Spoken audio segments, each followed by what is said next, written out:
that the sun shines down its power to all the world and makes the wind blow strong as it will. I wonder hope gentle rains can fall upon the land, so lovely earth can stay lovely still.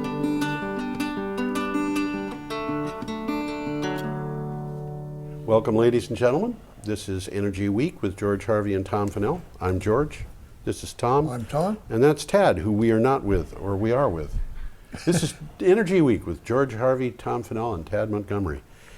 So we're going to go through the week's news, and we're going to start actually with an item that's left over from last week. We promised we would read this anyway. I think we actually talked about it maybe a little bit. Well, we did talk about it on the Energy Week Extra, in the if extra it will time, show up. if they want to see that online. This is from Thursday, September 11th, Science Alert. A group of Australian solar power experts known as the Victorian Organic Solar Cell Consortium has been working on printable solar cells over the last 7 years, and they're finally about ready to bring them to market. Now, I don't know what the implications of that are, aside from the fact that we're going to see some very inexpensive solar cells. Well, one of the things they mentioned in that article was roofs. Yeah. They're printed on a piece of plastic, put the plastic on a piece of steel. You got solar cells. They're not sticking up off your roof. They are your roof. Yeah. And I think it's suggested that once this thing gets into the stream of production, yeah, all roofs will be that way, whether you use them or not. Yes. It's going to be cheaper to make all roofs this way. Make all roofs the same. And the one thing that I wonder about that is how long they'll last, because the solar cells that we have on the market today, the ones that are made of silicon, are extremely long-lived. And my guess is that plastic ones would be. Depends on the plastic. Depends on, yeah, I suppose it does. Okay, starting this week's news on Friday, September 12th, which was a week ago tomorrow. We got this from the Energy Collective.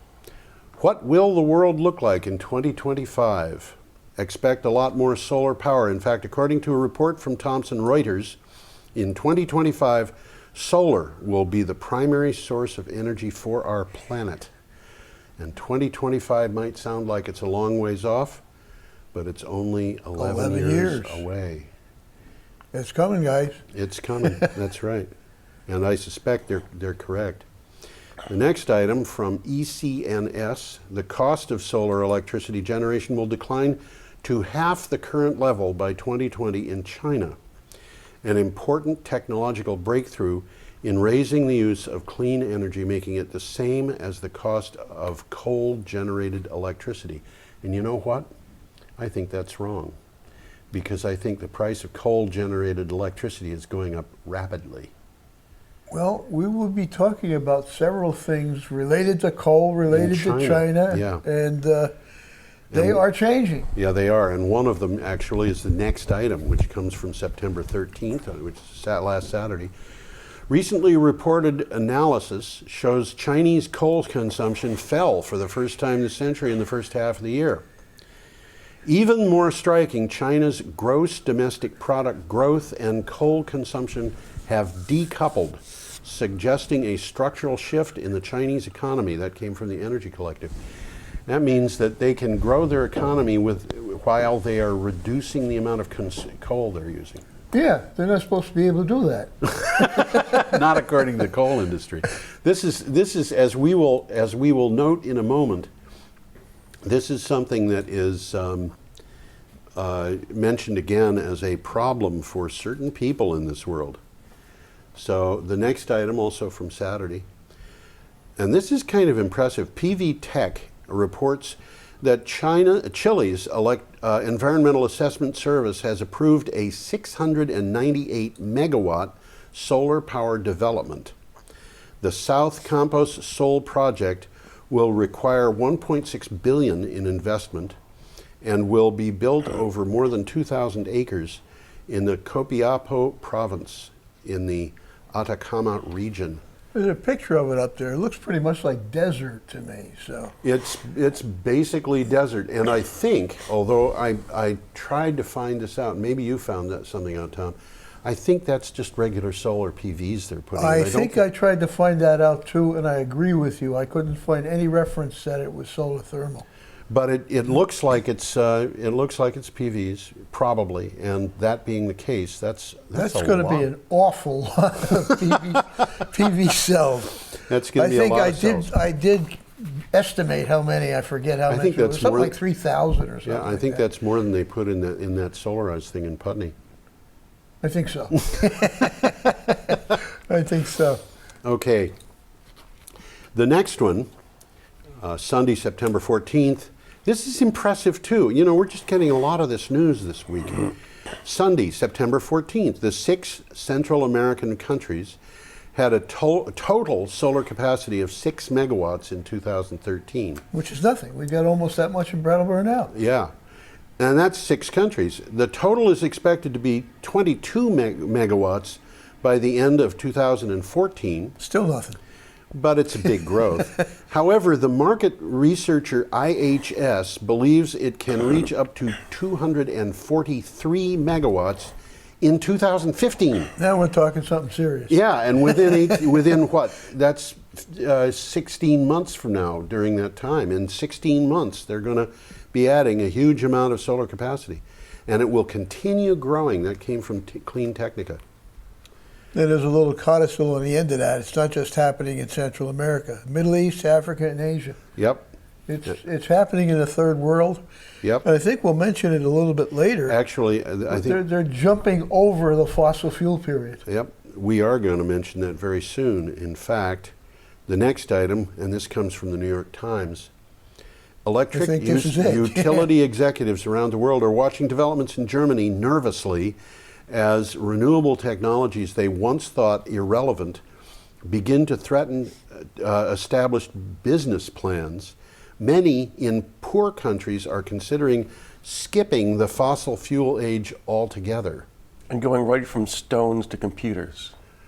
I think that, well, you know, I mean, during the Bronze Age, stones, and the absolutely. Silver Age, and the stones, I guess they drill little holes in them and put them on abacuses.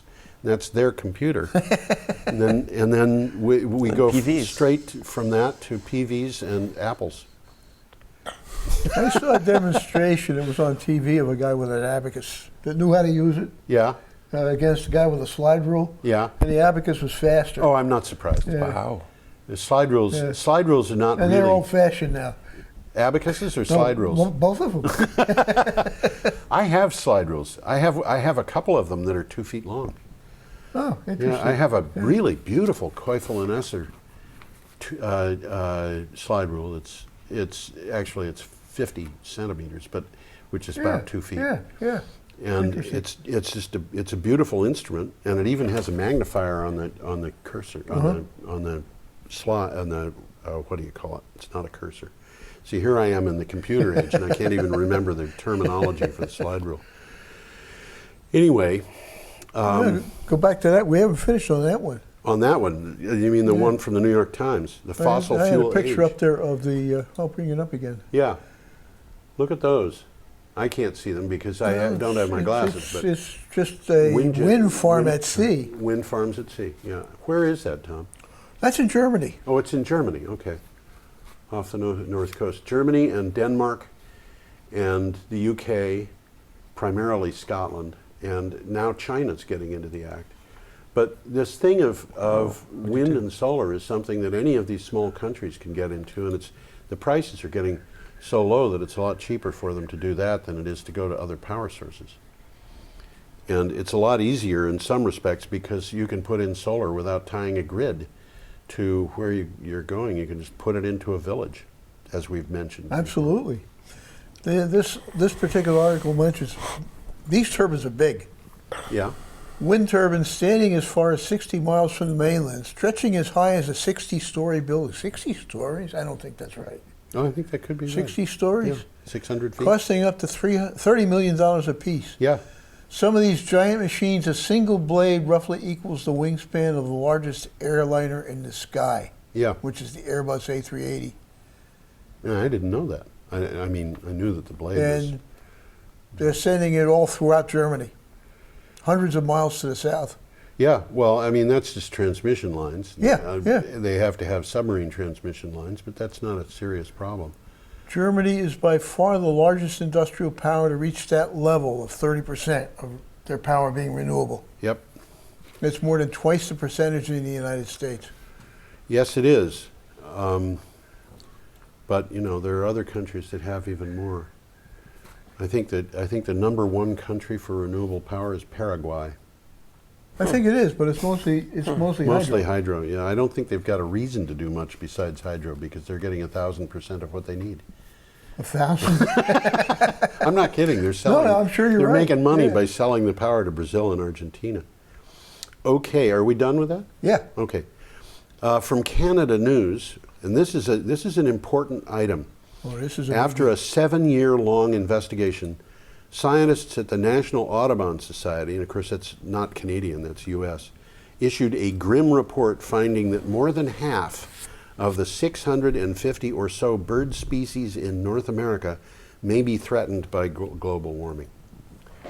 And I'm looking at that picture. I can see a big. I'm looking at it on my computer. It's much bigger. There's that thing on there that looks like a great big bird. Yeah? It's a wing. Oh. And there's a guy on water skis down below being pulled by that wing. And he's surrounded by geese. Yeah, I mean, that's just got to be thrilling. it must be. I saw a thing on TV a number of years ago about somebody who found a bunch of goslings in Canada that had been abandoned. And he raised them. And they followed him home. And he took an ultralight and flew it. Oh yeah, see, they made a documentary about that. Yes, that's right. And he flew it but getting back to the business, you know, it would be sad to think that he taught all those geese how to migrate and they'd all die. You know, all their descendants would disappear because of climate change. But one of the species that the Audubon Society says might become extinct is the bald eagle. Yes, unfortunately. And another one is the Baltimore oriole. I had heard that one. Yeah, what a pretty little bird. It's well, we've got half the birds. If you happen to like birds, probably half the birds you like are going to be threatened by climate change. And you know, I'm going to write an article about this. In nature, if you look at nature in history, just kind of the old stuff that was here before human beings. Every species that comes into existence is going to go extinct at some point. And some of them are really old; they're millions of years old. But the species that come into existence eventually go extinct. And in nature, without human beings around, that happens at a very unsteady pace, but at an average pace of about 200 species of higher plants and animals per year. Now's the punchline, huh? You're coming up with And that means about one species every 40 hours. Right now, it's closer to one species every hour goes extinct. And if we don't get climate change under control, by mid-century, it'll be one species about every 50 seconds. So I'm thinking about that, and I'm thinking, you know, we've got organizations and people who are working very hard to stop the movement in the direction of putting in wind, putting in solar, putting in whatever that happens to be renewable. They want these things not to go in for whatever reasons. They want us to continue the way we are, dependent on fossil fuels. If they can delay the adoption of renewable and sustainable resources by 1 minute, they may have caused one species to become extinct. The state of Ohio decided that it wanted to put a moratorium on its renewable energy, sustainable. What do they call it in the United States? I've got renewable energy target in my mind because of Australia, but it's the feed-in tariff? State portfolio. Yeah, the renewable energy portfolio. Thank you, Okay. Ted. They put a moratorium on it for 2 years. And if we as a species just said, okay, we're gonna hold off on putting in wind turbines or solar farms or whatever, for 2 years, that would be like saying, okay, 1 million species are going to go extinct, and I'm not talking about microbes here. I'm talking about higher plants and animals. Well, the last sentence of this paragraph says it all. Yeah. It is global warming. It is what's driving this. Yeah. And all the effects that come along with all of this carbon we're pumping into our atmosphere, our climate is warming. Our weather patterns are shifting, and that's having an impact on birds, and ultimately will have an impact on us as people. Well, if it has an impact on birds, it's going to have an impact on us as people, even if it was just half the bird species and not elm trees and hemlocks and maple trees and various animals and so forth. Yeah, it would be this is a serious problem. So, what is next? Yes, on Monday, from Greenpeace International, we got this. Happy nuclear-free birthday to the people of Japan. Every birthday is special, but today, that being Monday, Japan is celebrating something unique. It has been nuclear-free for 1 year, and they survived. They made it. A year ago today, or a year ago last Monday, the last commercial nuclear reactor operating in Japan was shut down. Now, of course, they're talking about starting them back up again, but there is a little kid who looks like she's having a She looks like she's having a good time with her nuclear pinwheel. Yeah. Okay. Next from USA Today, at least 150 major companies worldwide, including ExxonMobil, Google, Microsoft, and 26 others in the United States, are already making business plans that assume they will be taxed on their carbon pollution, a report today says. So well, I think they're being realistic. I think they're being realistic. As a matter of fact, yes. I think they have to. What these companies are doing. They should have done it 50 years ago. They should have done it 50 years ago. They should have said, okay. Somebody should have said, okay. If your next door neighbor took his garbage can and dumped it in your backyard, you would do something to make him clean Absolutely. that up. Whether he paid to clean it up or did it himself or whatever, you would want that trash out of your backyard. Think so. These Good people analogy. have been putting mercury into the air that falls down into the streams in Vermont, makes them unsafe to eat the fish from. And who is paying for that? Well, the people who eat them without looking at it. Yeah, or the fishermen who want to have something to eat and can't. The state is paying for it. The taxpayer is paying for other kinds of damage to other kinds of systems. And why are we paying for that? And the reason is because they are dumping waste that happens to be invisible into the atmosphere, which is coming down in our backyards. So they've been getting away with it for years. And they've been getting away with it for years. So everybody seems to, or not everybody, but a lot of people seem to think that they've got a right to do that. Oh dear. Leading environmentalists, this is from ReNews. Leading environmentalists from 44 countries have teamed up to call on the foundations and philanthropists around the world to use endowments worth billions of dollars to turn the tide of global warming. And now we're on to, I put an arrow next to news items that I think are particularly important. There are 10 items on this page that I'm reading from. Every single one of them has an arrow. Everyone's very important. Man. Yeah. Tuesday, September 16th. This past August was the warmest since records began in 1881, according to new data released by NASA. The latest readings continue a series of record or near record-breaking months. May was also the warmest May in recorded history. That's from the Huffington Post.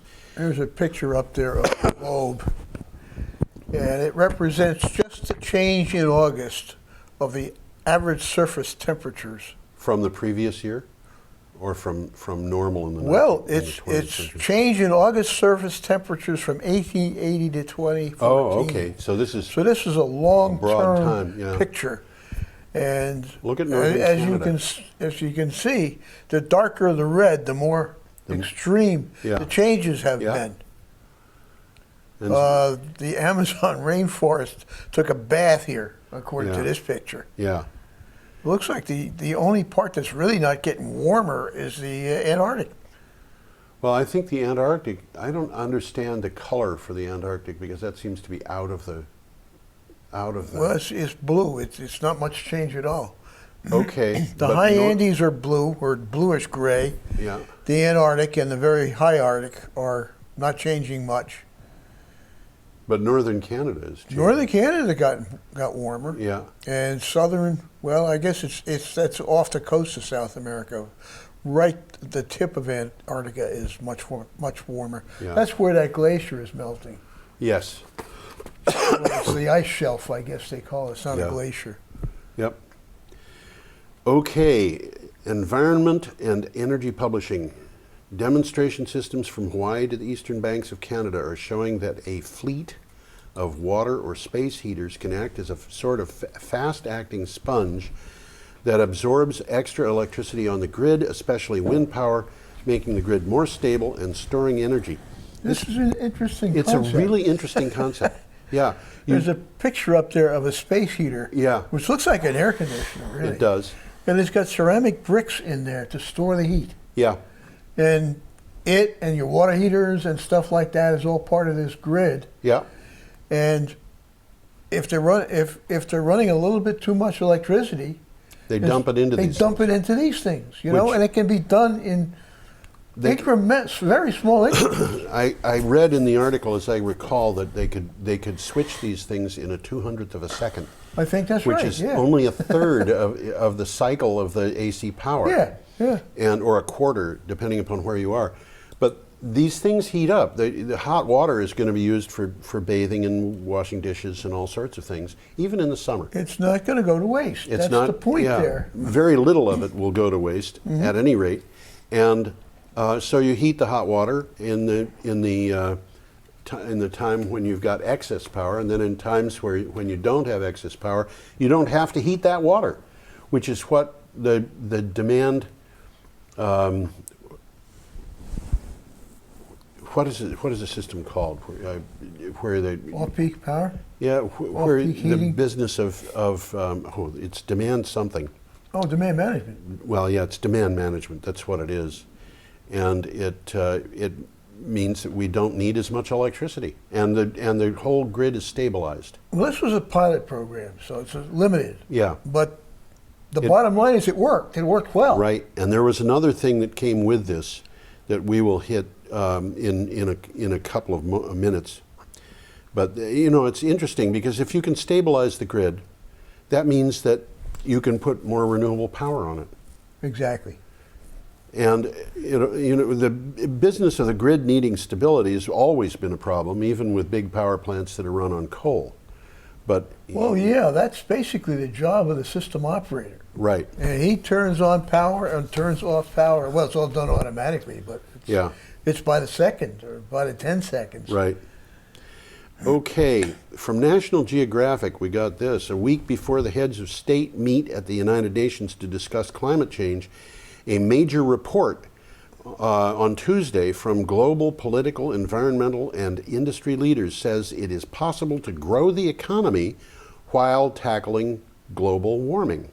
We touched on that in the first article. Yeah, and as a matter of fact, I have a feeling that not only is it possible to grow the economy while tackling global warming, I find it hard to imagine that we wouldn't grow the economy while tackling global warming.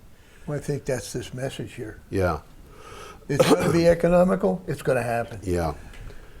Okay, Wednesday, this is yesterday, from the Wall Street Journal, and this is one of the most fascinating things I've seen in a long time. For renewable power sources, nearly all energy inputs are original production and mitigating the waste from that production. That is to We say, forget about that part. nearly all of the energy that goes into solar and wind and a few other things is from the business of manufacturing the components and installing them. After that, the energy comes without any input in energy to a very large extent.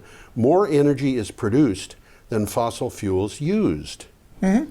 Wind is the most efficient fuel for electricity, creating 1,164% of its original energy inputs. Now look at that graph. Look at that. I can't read it. But Well, the bottom line is more than twice as long as the line above it, which Yeah. is geothermal. and the line above that is Is hydro, and the line above that is nuclear. Nuclear. Nuclear, as Jimmy Carter, who is of course an expert on the subject, says. Yeah, And solar. then solar, and then And everything we're above getting- that. Well, biomass is not much. Natural gas is smaller. Yep. And oil and coal are almost off the graph. They're so small. They're so small. Now, what this means, if you look at oil, that's 31%. I'm leaning over and looking at Tom's computer screen here, for those who are wondering how I can do it without my glasses. Oil is 31%, and that Of means the energy input. yeah, that that's means returned. if you're using oil to produce oil, every gallon of oil that every 31 gallons of oil that you deliver to the market is going to represent 100 gallons of oil, including the 31 I would suppose used. Tad, you're knitting your brows, I should say. What is your thought? I'm just trying to Take it all in. contrast this to other reports I've read on Carbon footprints? EROEI, energy returned on energy yeah. invested. Right. And you're finding differences there, I'm assuming. Well, that one for oil is much less than anything else I've seen before. Meaning that you get more oil than this indicates. You get less. This one's showing that you get less out for the amount you put in. Right. And I Than think any that other study I've we're seen. probably changing because the material, the low-hanging fruit, as they say, has been taken, and it costs a lot of energy to get bad oil out of the ground. Well, one of the things So they it may be mentioned. going down as we. One of the things they mention here, the true cost of electricity is difficult to pin down. Yeah. That's because a number of inputs comprise it. The cost of fuel, cost of production, the cost of dealing with the damage that fuel does to the environment. Yes. We forget that part. They want us to forget it. Yes, of course. But so these particular graphs take into account an estimate of what it costs to clean up. Oh, to after. clean up. Yes, by golly. I wonder if they're putting into the graph an estimate of the amount of what it costs to clean up nuclear. And where do they get that estimate I from? bet not. Since nobody's I bet figured out not. what that is, they don't know what the method is. Let alone the storage of the waste Yes. ad infinitum. Although Tad and I, for anybody who's interested, know how to do it. Right, Tad? That would be a different show, wouldn't it? Well, we don't actually know, but I think we may have a hunch or an educated guess at how to do it. Prototype technology. Yeah. Yes, indeed. Okay. We should forge ahead here. But hasn't Steve Rukoff been on the show to talk He's about been that? on Yes, he twice, and he was on recently when I think Tom, you were gone when he was here with. Yes, I wasn't Yeah. here the second time. Yeah, Alex Gay was with him.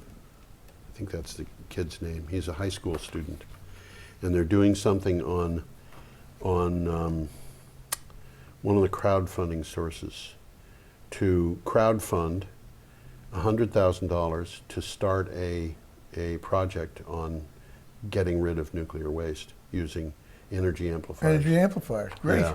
Great. I'm going to have We got to to. start somewhere. Yeah, I'm going to have to remember at some point which of the crowdfunding sources it is. Anyway, I will try to do that. If I can't do it during this show, I will try to lead with that on the next show. I know that he just sent me a thing saying that their crowdfunding thing is started.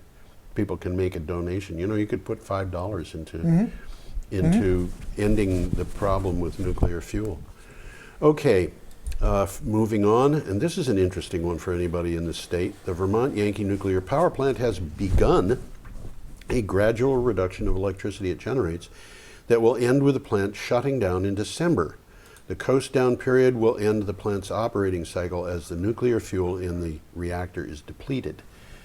And what they would have done if they were staying open is they would have shut down that plant And refueled. this month for refueling. Yep.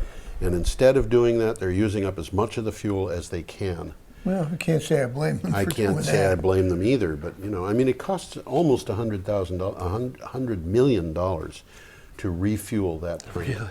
Yeah, Wow. it's just unbelievable. And they want to use that fuel up because I forget whether it's a third of the fuel they take out or a quarter. I don't know. But, they want to use up as much of the fuel as they possibly can. And of course, they've got to keep it in a critical state, which means that it's got to be at a certain level of density that they may not be able to maintain for very long as it gradually depletes. That came from WAMC, which is, I don't know if it's, I imagine that's a radio station, but it might be television. Now, from Scientific American. Oh, that's from our television station. Yeah. Is it? Yeah. Okay. From Scientific American, a recent study by GE and NREL, which is the National Renewable Energy Laboratory, which is run a part of the U.S. Department of Energy, shows that the entire eastern U.S. grid, I think we're part of that, could achieve a dramatic increase in wind penetration, and I don't think they mean through your window here, without suffering any major destabilizing effects, without threatening electric reliability, and without installing any costly energy storage. This is interesting because basically the energy storage is in the rotating blades Right. of the turbines. Yeah. Because even when the wind stops, they're going to continue rotating for a while. Yes, that's right. So they're controlling that. They're holding back a little bit so that they can collect it if they want to, Right. and use that to balance the grid instead of another source, an external source. I think, though, that this might require a modification of wind turbine design. Well, it does. I mean, the whole concept, they can feather the blades, they can speed it up a little bit, they can slow it down. All of that is built into these wind turbines. They all have that capability. Right. It's just a matter of software now. They have to Okay. be hooked up to be able to do it.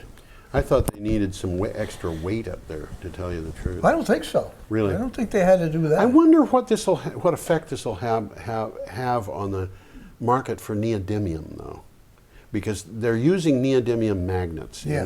in those wind turbines, and the reason they use neodymium is because it's lighter than other materials that they could put in there, so they can put up a more powerful magnet, and neodymium is expensive.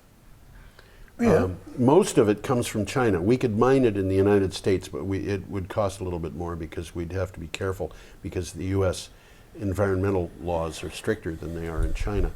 But I'm just thinking maybe they're going to want heavier magnets up there than what they're using. I didn't get that out of this article, that they had to modify the machines in any way to make it work. Okay.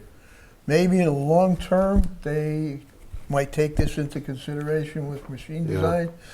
I didn't think there was enough in there that they have to modify existing machines. Yeah. Okay, the next item comes from Energy Matters. And this is more about China, but it starts with Australia. Australia's coal industry is in a flap after an announcement from the Chinese government that it would ban the import of certain types of coal. According to the Wall Street Journal, the directive is primarily aimed at low-grade coal, mainly from Indonesia and Australia. But actually, if you look at what's happening, it's not just imported coal, it's all coal. Yeah. Even the coal that's mined in China, China. they're banning certain types of coal from use. And they've got a different set of criteria on what's being banned, depending upon whether it's going to areas Power around plants. cities or Yep. things that are more out in the countryside. But evidently, they have more coal than they need of that grade in China already, and they're not going to be importing it. And this puts a real crimp into the plans of the Australian government to export dirty coal all over the world. Absolutely. But in Australia, they got an answer. Victoria, in Australia, the only state in which lignite, which is soft coal, brown coal, is mined. but as it's largely unsuitable for export due to its filthy, low-grade nature, most of it is burned here in Australia. Yeah, where for people power are dropping generation. like flies. You know, they have serious health problems in small towns in Australia because of the coal.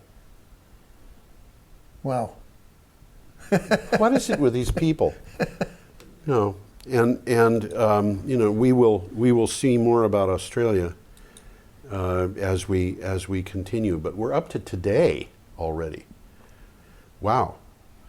Today, This is a biggie. This yeah, is a biggie. on September 21st, which is a few days hence, a huge crowd will march through the middle of Manhattan in a loud and pointed reminder to our leaders gathering that week at the UN to discuss global warming, that the next great movement of the planet's citizens centers on our survival and their pathetic inaction. That came from the Monterey County Weekly, which I think should be commended for saying something very pointedly. Well, anybody who doesn't know that this is happening now must be hiding under a rock because it's highly, highly publicized. And I've been reading reports from all over the country about the numbers of people who are going down to Washington. for I this. think there's 9 or 10 New buses York. from Vermont alone. Going to New York. Yes, you're right. I'm sorry, Tad. I think 9 there's or 9 or 10 10 buses just from from Vermont. Vermont. I've heard 20. I Yeah, mean, I can well, it believe could be 20. because it's growing. Yeah, and that was a couple weeks ago. I And heard that. I heard that there were hundreds of people going from Maine. Uh-huh. And you know, I'd be surprised if they didn't have a number of representatives from every state, including Hawaii, where they've got a drought going on. They have a drought going on in Arizona too, except that in some places yesterday and the day before they got about 9 inches of rain. Oh, did they? Oh, yeah, it was. It doesn't rain, it pours, huh? Well, you know, they're kind of used to that in Arizona, but the rain that they had on Monday was unusually heavy, even for the monsoon season. And of course, they have big signs by the road out in the middle of the desert saying, "When this road is wet, don't drive on it," because you'll have a dip in the road and you'll be driving along thinking that the thing is flat, and here's just a puddle you're going to drive through, and all of a sudden you're in six feet of water, and people die from that. But you know. I've heard that more people die in the Sahara from drowning than from Thirst? thirst. That would be an interesting statistic. And for the same reason. Wow. And often the flash floods are hundreds of miles away. They just happen to be camped out in the bottom of an arroyo that they think is bone dry. And because it is bone dry. because it is bone dry. Have you ever seen a flash flood, Ted? No, I don't Have think you, I Tom? have. Aside from Irene. Not from up close. I've seen only the results. I saw a flash flood. Yeah. And this was when I was going to school. I was in a boarding school in Connecticut. And we were on the Housatonic River.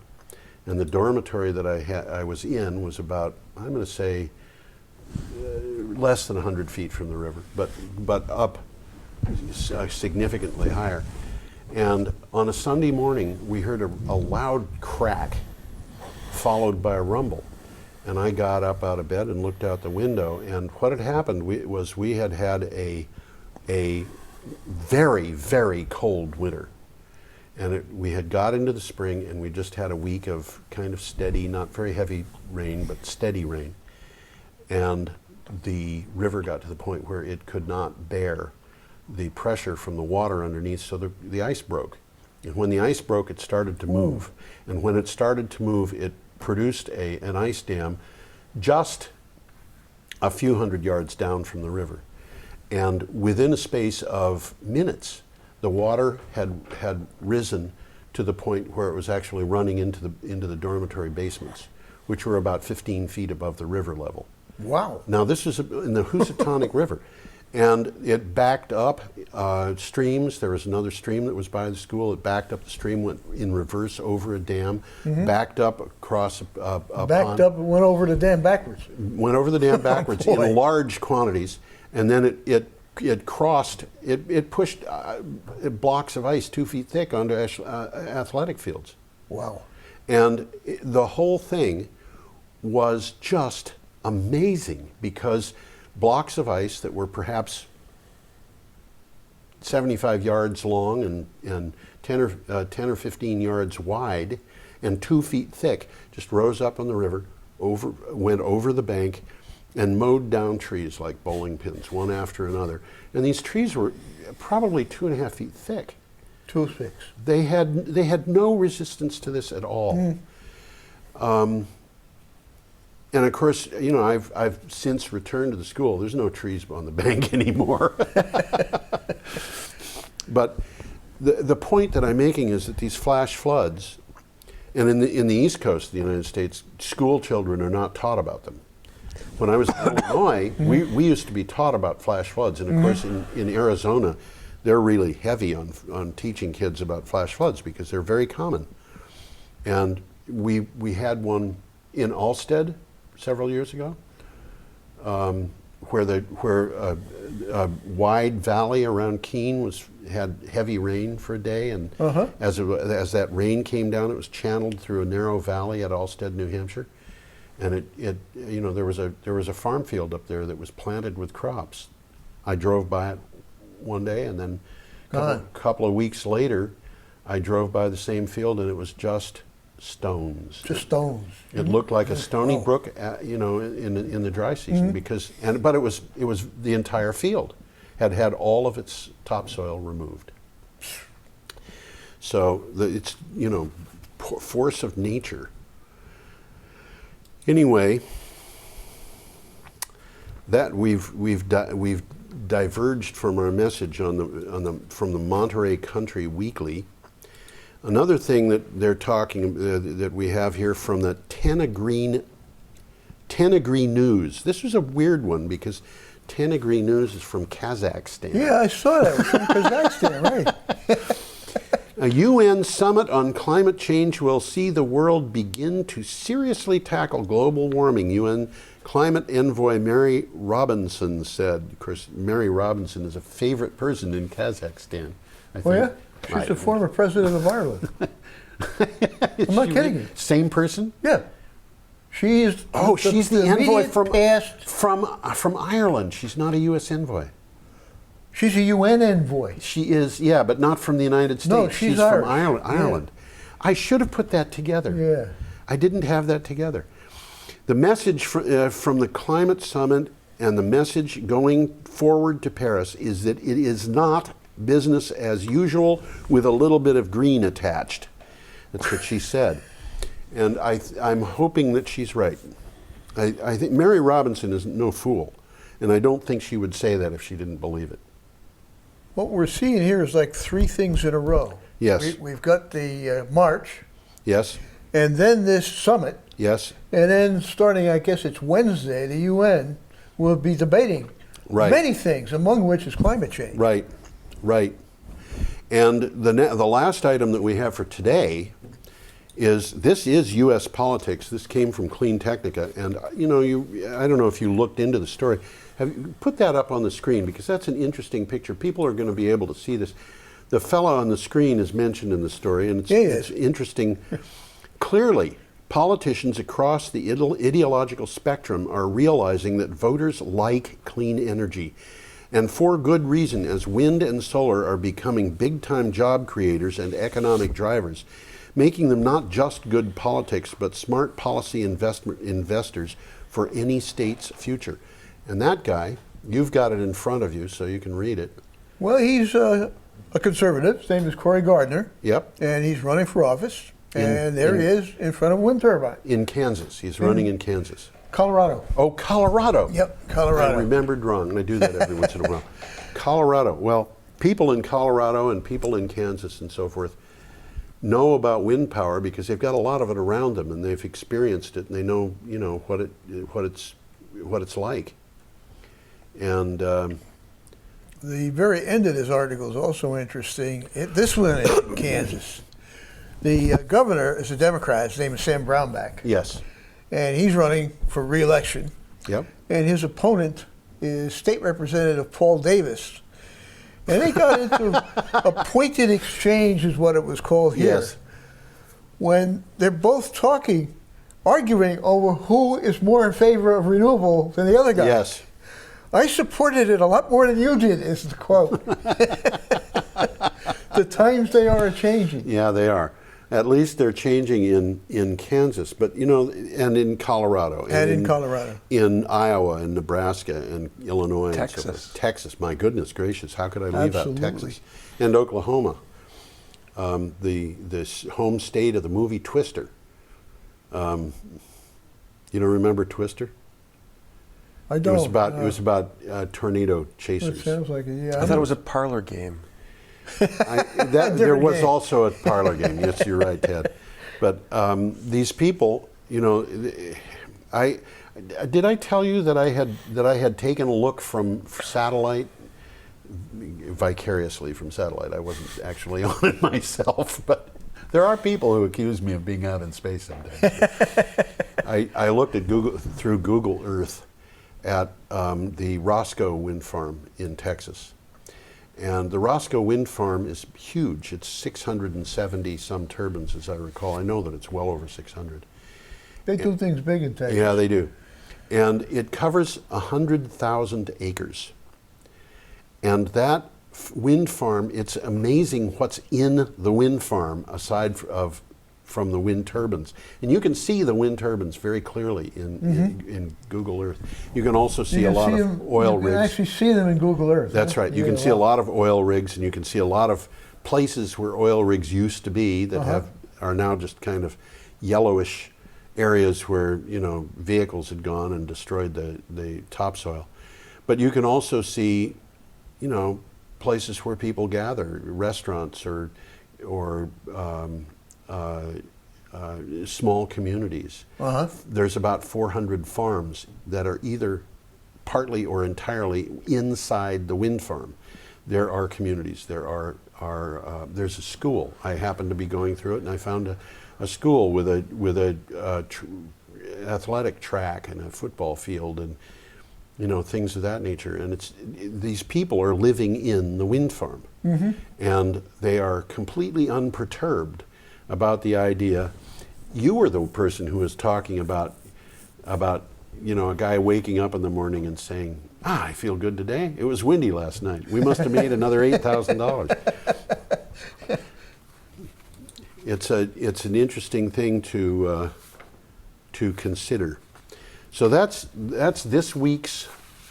I'm out of paper here. I'm out of paper too. That's this week's energy news, but we still have a few minutes on this show, and Tad is here, and Tad has been remarkably silent during this whole thing. He's only You said two about talk plenty well for. I don't think I need to contribute anything. Okay. Well, Tad, we are going to demand a contribution, but you can contribute whatever you like. What have you been doing? I can hear the gears turning. Yeah, right. You've been working on Solarize. I'm just wondering when the last time someone demanded a contribution from me was. Give to the Home for the Criminally I think Insane. it was on the border of Mexico and Guatemala. And the man had a uniform on and a gun, a big gun. My son went for a vacation with a friend of his through the Baja, and he said there were a bunch of times when they were stopped by people. The one group that he really described in detail was what he called a group of teenagers who were led by a fellow who basically talked to them loudly in Spanish for 45 minutes, apparently about the evils of capitalism. And this group of teenagers, there were two things about it, one of which was that they were all carrying AK-47s, and which were real AK-47s, I'm sure, not the phony ones you buy in sporting goods stores. The ones you buy in sporting goods stores are semi-automatic, but these things were probably fully automatic, so they were machine guns. Because they wouldn't be able to afford them if they were from U.S. sporting goods stores. You can buy them like in sub-Saharan Africa for $65 or something. But they had AK-47s and they wanted cigarettes. Wow. A contribution. A contribution. That's all they really wanted. They were being very reasonable. They wanted, you know, a little bit of your time to hear what they had to say, even if you couldn't understand it, and a carton of cigarettes. But you were saying, Tad, I'm sorry, I've diverted you. I don't think I was saying Not yet. Okay. Solar. Demanding that you give a contribution. But any contribution you'd like. So the next segment of this, Yes. from 11 to 12, we're going to be talking about local solar. Yeah, which we will hope is going to be put on Channel 8. But for right now, you've got about 10 minutes. We've got about 10 minutes to start that discussion off. And we'll have to start it up again for people who would tune in on Channel 8 if that's what happens. 7 minutes left. So I should say something now that's different for what I'm going to say. Yeah. No, in addition, In that's a way to addition. start it up. Just to introduce everybody to what's going on here, Tad is working on Windham County, and of course the direct viewership of BCTV is all in Windham County. But Tad is working on the Solarize movement and trying to kickstart solar campaigns. I believe you said that you had 3 going, one in Windham, one in Townsend, and one in Westminster. Westminster. So The first thing I'm going to do when I've got the full time allotment to Yeah. do it is to crunch some numbers and show that it is now possible for anyone basically to do solar if you can afford your electricity. if you can afford to pay your electric bill. Yeah, So I will do a sort of a case study of that. yeah, And You And know, that would that's a mouthful. yeah. That's very significant. yes, it is. But what this means is, if you live in an apartment and you pay electricity, you can get your electric power from solar. Yeah, that's a different set of numbers from what I'm going to be crunching. I don't have those. We might be able to go through that exercise also today. Okay, and if you have a house, you can get your electricity from solar, even if your house is in a cave. Buried a mile underground. There you go. Yep. And you know, I've wondered about that too, because, you know, thinking about greenhouses and things like that, one of the movements that I've seen in greenhouses is to have the greenhouse with walls and roof opaque, no windows, very well insulated, lighted with LEDs, and powered by solar panels. Okay. So you can actually park these things in areas where there's never any sunlight. And of course, I've got few questions about whether LED light is as good as Full sunlight. spectrum. Full spectrum. Probably isn't. Well, they are now tailoring the LED lights with different colored lights, Yeah. just like we're looking at here. People, It's shining on us as white light. so people think that this light above us, which they can't see, must be kind of white, but you know, it's green and red and blue. Which Now are they can tailor this by turning on the greens, turning on the reds, turning on the blues at different times in the day and night according to the demands of the plant. right. So they can change the spectrum instantly. As a matter of fact, I've seen lights that are designed specifically to go over aquariums, where you can turn it to the daytime solar spectrum, I haven't seen that one or yet. you can turn it to the nighttime lunar spectrum. Now is this LEDs? Yeah. I hadn't seen that one yet, but there we go. It's But the same. the question that I've same got idea. is, if you've got a solar panel, and the solar panel is highly efficient, and you've got LEDs, there's certain areas of the spectrum that are going to be acquired by the solar panel, specifically UV, that are not going to be delivered through the LEDs. And I wonder what percentage of that full spectrum is actually coming out.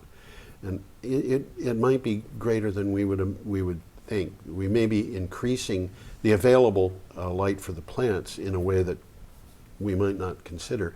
And I would figure that there are people that know that. well, the other thing too is that the LEDs are not going to be producing UV light, and UV light does damage plants. And you know, I remember seeing a report, and this was many years ago, about a an office building, I believe in Tokyo, where they had a huge room, and the room was lighted during the daytime by light that was acquired from a solar tracker on the roof and delivered to the room through optical fibers. Fiber optics, yeah. And the plant, this tomato plant that had been in that room, and I think I don't know how the pollination was happening on that plant. I think it may have been done by hand. But that tomato had been there for a number of years. And it had actually grown to the point where it was delivering something like 1,700 pounds of fruit every year. One plant. One plant. And which That's had a interesting. very thick stem. And they said that the reason why it grew like that was because the UV light was filtered out by the optical fiber. Of course, there were a number of other things too. It didn't have any pests because it was in an area that was pest-free. It didn't have blight because it was blight-free. It didn't get hurt by the cold because it was always warm. At the New Alchemy Institute, we had a couple of different greenhouses, very high-tech greenhouses. And one of them was a very special kind of mylar glazing Yes. with argon between bubbles. Okay. And this was a dome, a geodesic Yes. dome. And the gardeners liked that greenhouse best because it did not filter UV Oh, really? light. Really? Is And that the one that- reason why was because it made the pest problem the UV light kept down funguses. Oh, really? And certain Of course, bacteria yes. species Yeah. in the soils. That makes sense. You used the word "we" with New Alchemy. Did you ever have a connection with Oh, yeah. them? I did my Oh. master's thesis there. I'll be darned. Wonderful. I never knew that. Yeah. Was yeah. that the greenhouse that had the fig tree in it? Yeah, well, they both had fig trees in them. Oh, okay. And another one, too. I remember one that had large, I think they must have been polypropylene or polyethylene tanks that had yeah. trout in them at one time. Tilapia, actually. Oh, was it tilapia? Yeah. Okay. I thought it was trout that I saw. No. Well, my memory is going, you know. It's just one of those very sad facts. Call it back, George. Huh? Call it back. I think that's a very good idea. That was a wonderful place. I'm sorry to It see it was. gone. It was. It's now a co-housing community, a green co-housing community. Well, Wow. at least it's moving in a good direction. I've wished many times that could be recreated somewhere. Yeah, well, we just need a couple $1 million and we could pull it off. Wow. Only a couple million? Sure, There are to people who start. could just drop that and not even notice it was gone. Yeah. Oh, absolutely. The Koch brothers, they sneeze more than that. Every time they sneeze, it costs them more money than that. Maybe the Ben and Jerry's founders would like to have a New Alchemy resurrected in Vermont. Do projects, launch, tinker with new technologies. Absolutely. I went down to teach children about nature and Yeah. gardening. And I bought my first CFLs at New Alchemy. did you? I did indeed. Huh. I did indeed. No, I didn't actually. I bought CFLs. I shouldn't say I didn't buy CFLs. They were the first CFL thing that comes to mind when you think about CFLs. But before that, I had bought a screw-in thing that had a circular fluorescent tube on it that you could put in a. Yep. And I You started. could retrofit a table lamp. Absolutely, and I had all my lamps were fluorescent in like 1982, but you know. Yeah. So That's I why think- your memory's going. Yeah, I know, it's why. So we are at a point where we should be saying goodbye to those people who are watching us on broadcast, the hour-long show that's on BCTV's Channel 10. And I should give everybody my occasional advertisement for BCTV, which is a remarkable resource where a person who has something to say can say it and have it watched by people all around the world, as a matter of fact. Even Teeming in masses. Kazakhstan. Even in Kazakhstan, that's right. Anyway, goodbye everybody from George Harvey. We spin and we toil, we work all day, sowing and reaping, we store goods away, so we can be dressed well on the day that we die. We dig and drill and waste what we find, break up the earth, leaving little behind, but we will grow lilies in the by and by. that the sun shines down its power to all the world and makes the wind blow strong as it will. I want to hope gentle